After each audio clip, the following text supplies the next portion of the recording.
नमस्कार सोल्जर्स, आज का प्रश्न रहने वाला है प्रीवियस का प्रश्न है पिछला पेपर। इन प्रश्नों के आधार पर आप 2025 की तैयारी और भी मजबूत कर सकते हो, क्योंकि प्रश्नों के आधार पर अपन को पता चलता है कैसा लेवल था, एसएससी ने किस किस टॉपिक को कवर किया। प्रश्न पूछा है आपका पंचवर्षीय योजना से। मैं पहले ही बता दूं, प्रश्न पढ़ने से पंचवर्षीय योजना पढ़ के चले जाना, 2025 में आपका 1 या 2 प्रश्न यहां से पूछे जा सकते हैं। ठीक है, देखो प्रश्न क्या है। स्वतंत्रता के बाद भारत ने प्रथम प्रधानमंत्री जवाहरलाल नेहरू के रिक्त स्थान प्रभाव में वर्ष 1951 में पहली पंचवर्षीय योजना लॉन्च की है। तो वो क्या पर जो है जवाहरलाल नेहरू के समाजवादी प्रभाव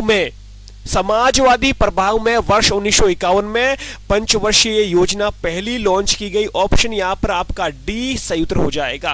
पहली पंचवर्षीय योजना की मैं बात करूं, यदि फर्स्ट पंचवर्षीय योजना की मैं बात करूं, यदि 1951 में, जो कि प्रश्न में भी दे रखा होगा, 1951 से लेकर 1956 तक आपकी पहली पंचवर्षीय योजना चलती है। किस मॉडल पर आधारित थी? तो हेराल्ड डोमर मॉडल पर आधारित थी। हेराल्ड डोमर मॉडल पर आधारित थी पहली पंचवर्षीय योजना। किस पर बल दिया गया? कृषि पर बल दिया गया दोस्तों, कृषि पर बल दिया गया।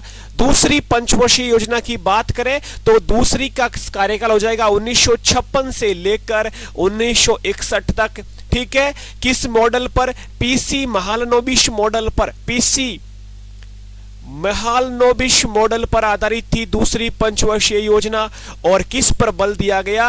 औद्योगिक क्षेत्र पर बल दिया गया, औद्योगिक क्षेत्रों पर बल दिया गया। जैसे कि बहुत से कारखाने आपने पढ़ा होगा, राउरकेला कारखाना, भिलई इस्पात कारखाना, इन सब की स्थापना द्वितीय पंचवर्षीय योजना में होती है। तो ये आपने पढ़ा होगा। और जो द्वितीय पंचवर्षीय योजना, इसका कार्यकाल भी अपन ने बता दिया। तो ये आपको याद रखना है। इस प्रकार के डेली प्रश्न आपको मिलते रहेंगे अपने पुलिस परीक्षा यूट्यूब चैनल पर।